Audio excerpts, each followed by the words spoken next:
how it was working with Lori Meyers and Annie B. Sweet, because I know Annie B. Sweet because she recorded an album with Los Estanques. I don't know if you heard about them. Yeah, we played a show with Los Estancas. That's true. One show, yeah, I can't remember where, but they played. Yeah, they played before us, and I couldn't believe how like they were very, very good musicians, and it was hard to follow it. But yeah, Annie is like a really good friend. Do you know what I mean? She's I spoke to her a lot during the pandemic, and I'd go for a walk with the dog, and I'd speak to Annie for an hour about music and what she's doing, and she's working on stuff right now actually. But yeah, Annie's fantastic, and I loved making that album with her. That was a real joy. It was made in here. This is where it was made. You know what I mean? So, literally in this room, and I was sitting here when we were recording. Everything. I think, I think she ended up doing the vocals back in Spain.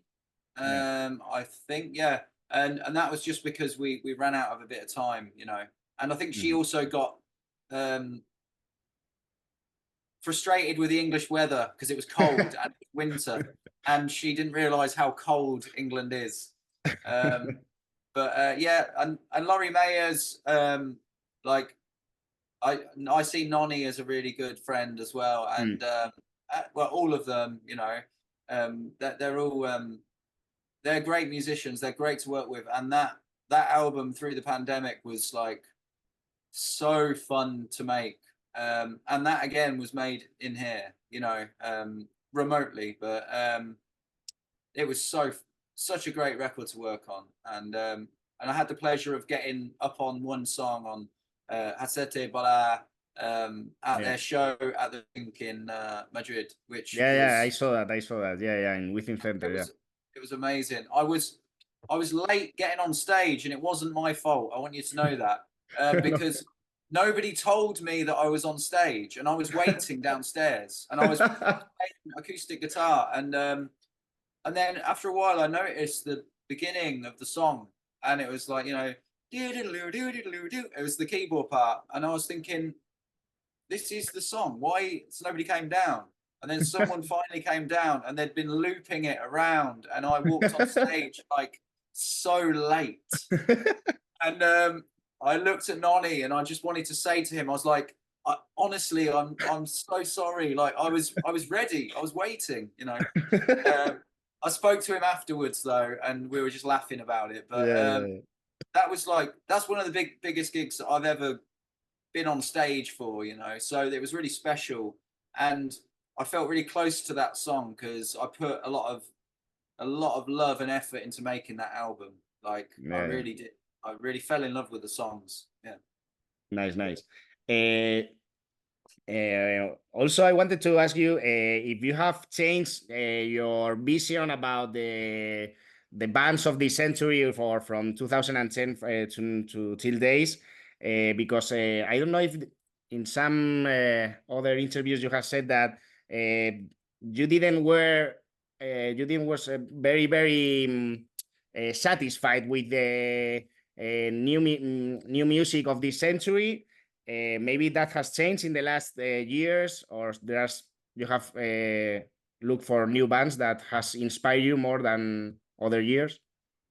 Definitely, I think, yeah. I mean, there's been some records where I've definitely felt really excited by them. I'm going to look on my phone now. Yeah, so I mean, there's a band. They had to change their name. They were called Easy Life. Okay. They're from Leicester. They're called Hard Life now because they got sued by EasyJet, the plane company.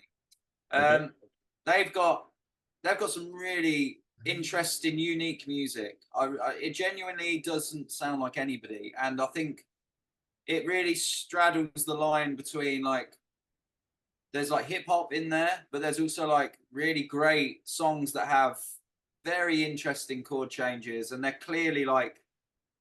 So their name is Easy what? Easy? They were called Easy Life.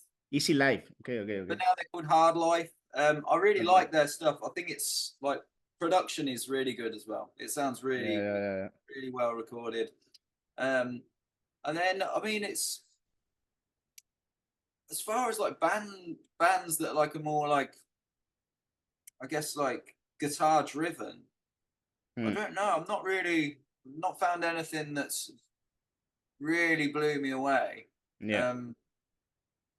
So the members of the band, you are not very like music researchers, like going down to the 60s to the 70s looking for strange albums, or nowadays looking for bands from, I don't know, from strange countries. You are like more focused in your job in England, or?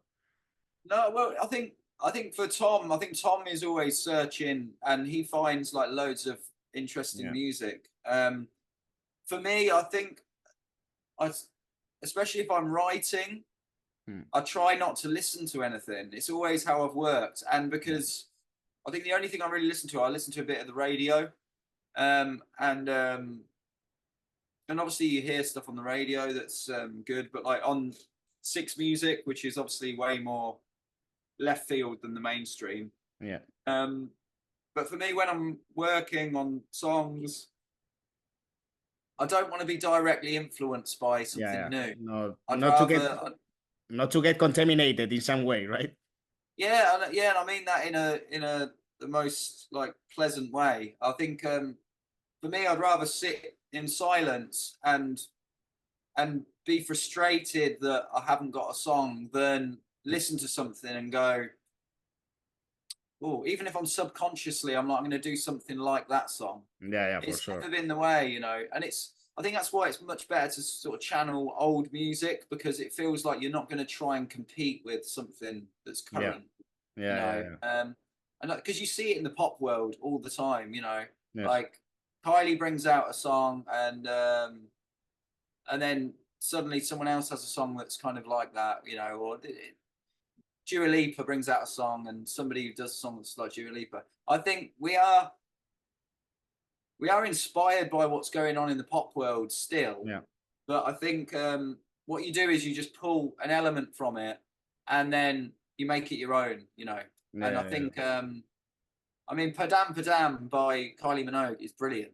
And it's a great, weird dance song.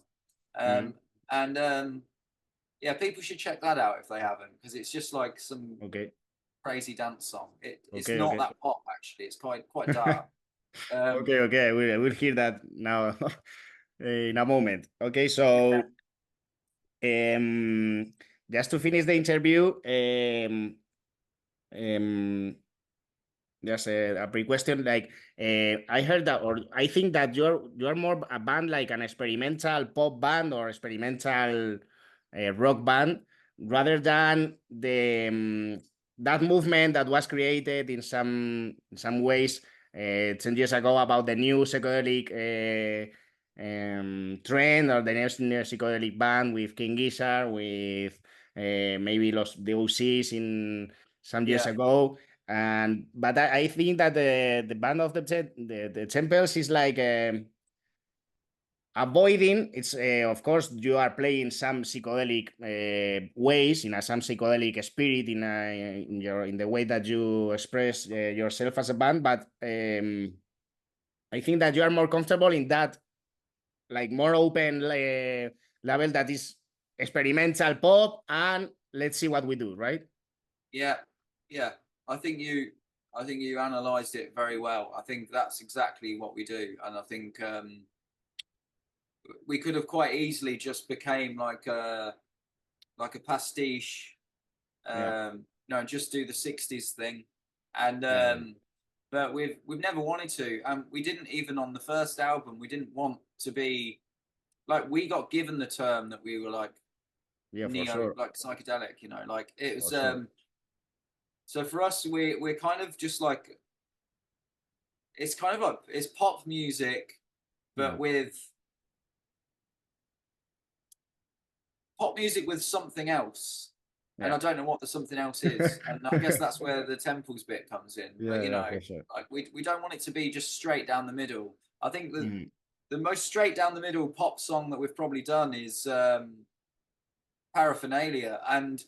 and that still is like, it's kind of gets a bit like weird in places. Do you know what I mean? So it's not like straightforward, you know. Yeah, yeah, I think we've always liked that, and yeah. that comes from the British like songwriting. It's like it's slightly surreal in places and like slightly off to the side, you know. It's not just like Yes. straight down the middle. And you know, like the Beatles did it great, Bowie did it great, the Kinks did it really well. Mm.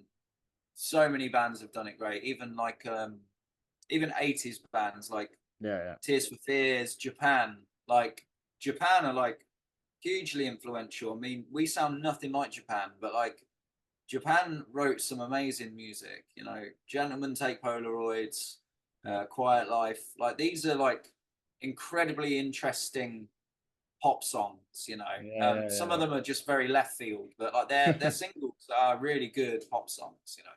Right, right. So the last question.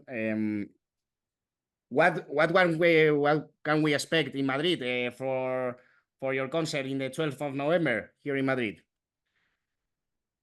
Well, I mean, we're gonna play the album, the first album, Sun Structures, all the way through, and it'll be the first time we've ever done that in Madrid. Mm. And we're gonna play it not in the same order, so we're not going to open with Shelter Song. Um, so we're gonna play with the order of the songs, and then I think we're gonna play some extra bits as well at the end of that. Okay. We'll play some stuff from the other records. That's all I can say. That People have to come. sounds very, very good. Maybe you are saying too much. Yeah, maybe I am. Yeah, yeah.